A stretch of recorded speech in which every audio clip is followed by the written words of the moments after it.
O Partido Popular volverá a chamar ao Bloque Nacionalista Galego e ao Partido Socialista para tratar de acadar un consenso e plantexar unha alternativa de goberno distinta a de Nos Pobra. Sabedores da dificultade dese acordo, os populares apelan á xenerosidade e responsabilidade destes dous grupos, para tratar, segundo eles, de cambiar a dinámica negativa no Concello destes últimos 4 anos. Creo que si han estado criticando junto con nosotros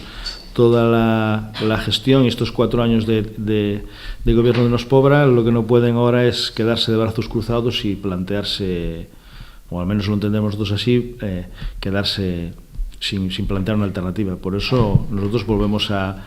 retomar esta iniciativa de volver a hablar con ellos para buscar un gobierno alternativo. Creemos que solo hay 2 opciones posibles, que una es que gobierne Nos Pobra como lista más votada,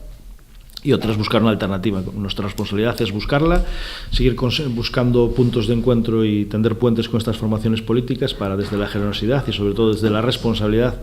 tratar de cambiar estos 4 años de gestión de Nos Pobra, que para nosotros y creo que para la mayoría de los vecinos de la Puebla no han sido todos lo suficientemente eficientes como debían ser.